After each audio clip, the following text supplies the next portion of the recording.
Assalamualaikum warahmatullahi wabarakatuh. Perkenalkan, saya Reza Yudisandra dengan NIM 2005993 dari Prodi Manajemen Fakultas Ekonomi Universitas Negeri Padang. Video ini saya buat untuk memenuhi tugas akhir dari mata kuliah Metodologi Penelitian yang diampu oleh Bapak Prenki Susanto SE MSc PSD. Pada kesempatan kali ini, saya akan mempresentasikan proposal penelitian saya yang berjudul Pengaruh Consumer Engagement dan Brand Awareness terhadap Forecast Tension pada brand kecantikan something, di mana proposal ini terbagi menjadi 3 bagian. Bab 1 pendahuluan, bab 2 tinjau pusaka, dan bab 3 metode penelitian. Baiklah, langsung saja saya akan menjelaskan bab 1 pendahuluan, yaitu mengenai latar belakang.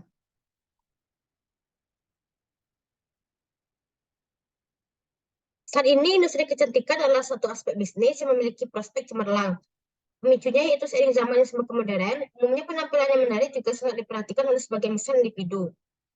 Kosmetik dan produk perawatan kulit tersebut seakan-akan sudah menjadi suatu kepentingan bagi semua orang, tidak memandang gender sekalipun.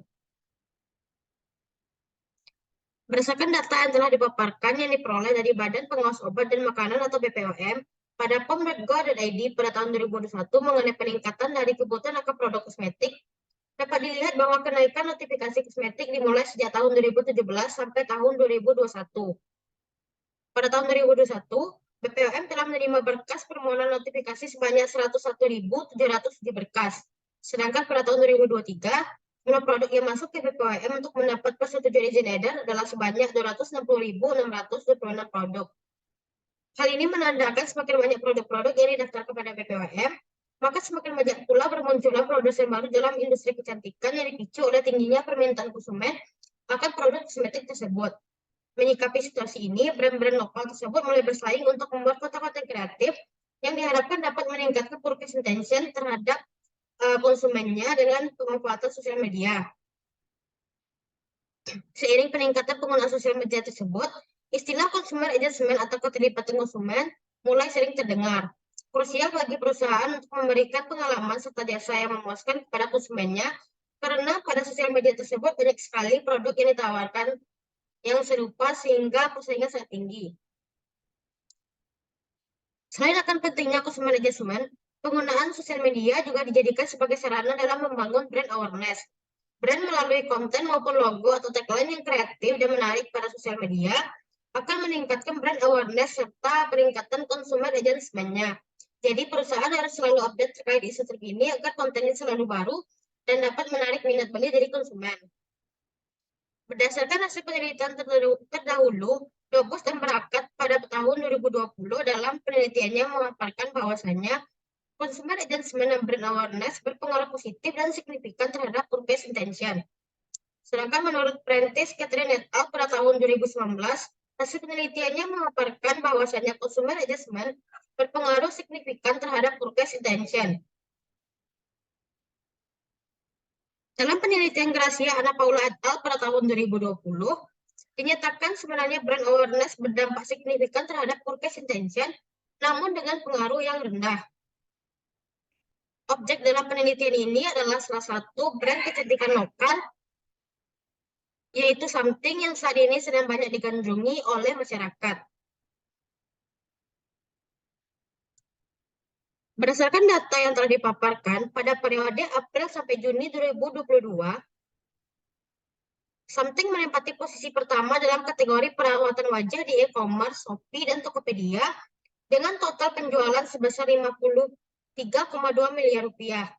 Sedangkan pada official mall-nya di salah satu e-commerce yaitu Shopee, terlihat bahwa rata-rata produk something sudah terjual lebih dari 10.000 produk.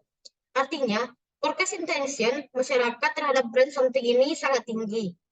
Meskipun something masih tergolong brand baru jika dibandingkan dengan brand-brand kecantikan lokal lainnya. Hal ini sangat menarik untuk dibahas, di mana dengan penjualan something yang tinggi ini, apakah ada hubungan dari consumer engagement dan brand awareness terhadap purchase intention something untuk meningkatkan minat beli masyarakat.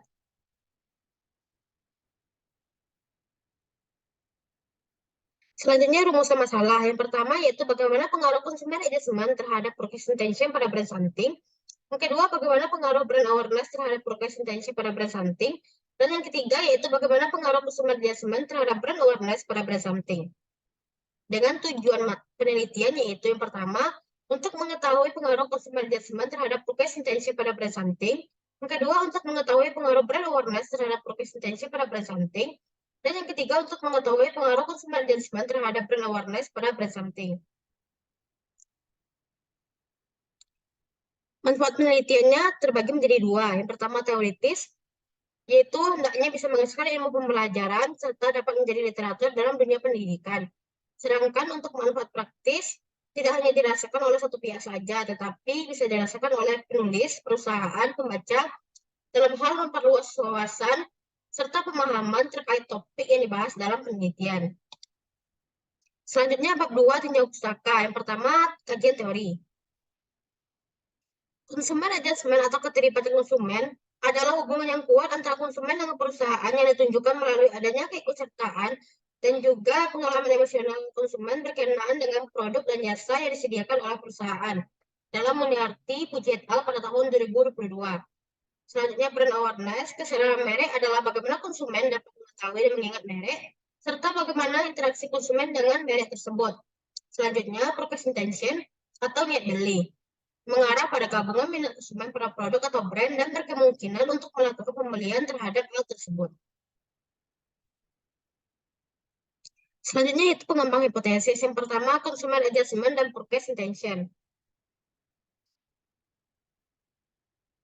Prentice Catherine et al. Pada tahun 2019 dalam penelitiannya menemukan bahwa keterkaitan sikap dan perilaku konsumen dengan brand berpengaruh signifikan terhadap purchase intention.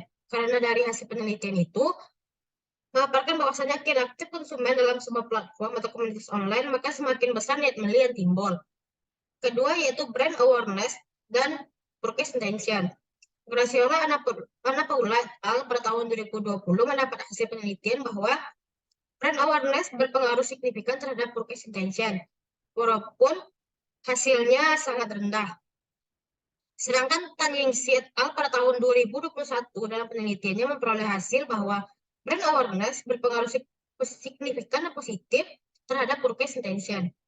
Dan yang terakhir yaitu consumer engagement dan brand awareness.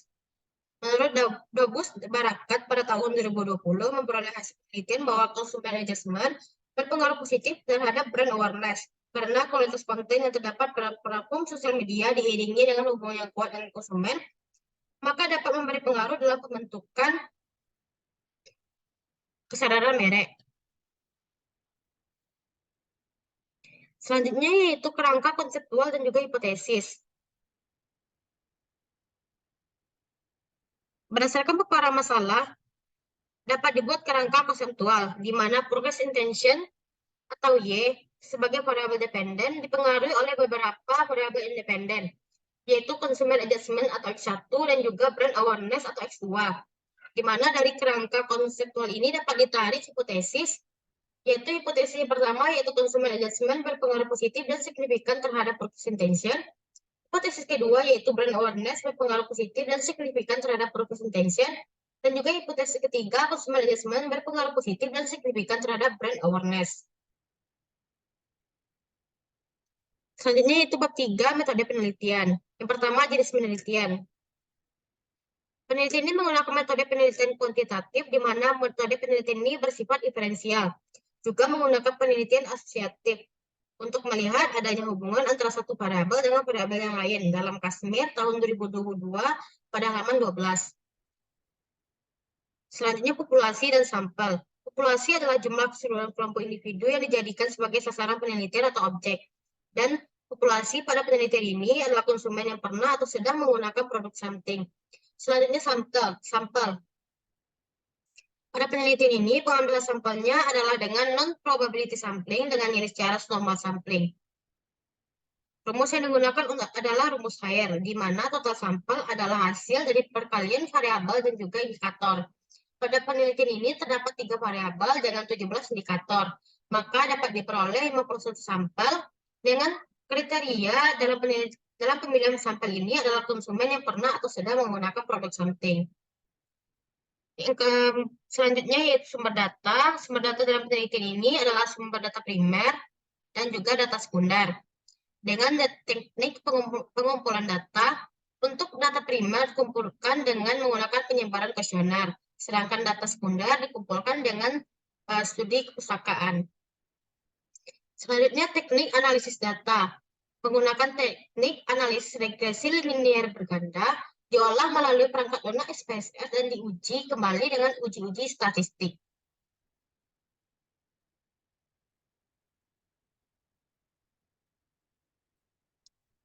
Yang pertama yaitu uji validitas.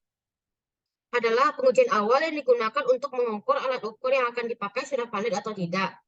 Nilai instrumen dikatakan valid apabila R hitung besar sama dengan R tabel, serta besaran harga R tabel ditentukan oleh taraf signifikansinya, misalnya 5% atau 0,05. Kedua yaitu uji reliabilitas.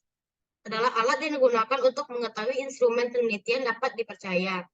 Salah satu alat ujinya yaitu alpha Cronbach, dengan nilai alpha secara umumnya yaitu apabila sudah mendekati besar sama 0,7, maka sudah cukup memuaskan. Yang ketiga yaitu uji normalitas.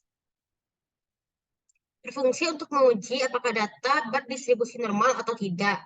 Pada pengujian ini, jika sampel sudah sebanyak 30 atau N besar dari 30, maka dianggap sudah cukup baik. Dalam penelitian ini digunakan 51 sampel, di mana sudah lebih dari 30 dan dianggap sudah cukup baik. Selanjutnya yaitu uji multikolinearitas. Berfungsi untuk menguji adakah hubungan atau korelasi di antara variabel tersebut. Serta dengan variabel bebas yang lebih dari satu ini, akan dilihat seberapa kuat hubungan yang akan terjadi. Yang kelima yaitu uji heterokedastisitas. Merupakan uji untuk mengukur ketidaksamaan varian residual dari suatu observasi ke observasi lainnya. Yang biasanya dilakukan pada model regresi.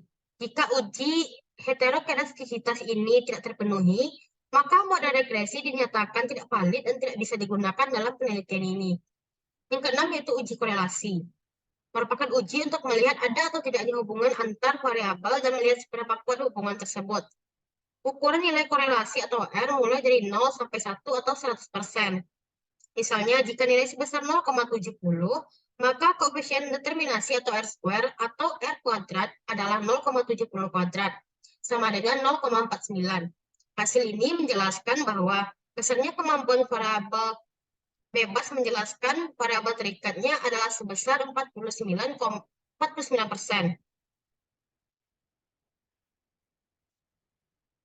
Selanjutnya yaitu uji homogenitas. Merupakan alat uji variansi-variansi yang lebih dari satu distribusi.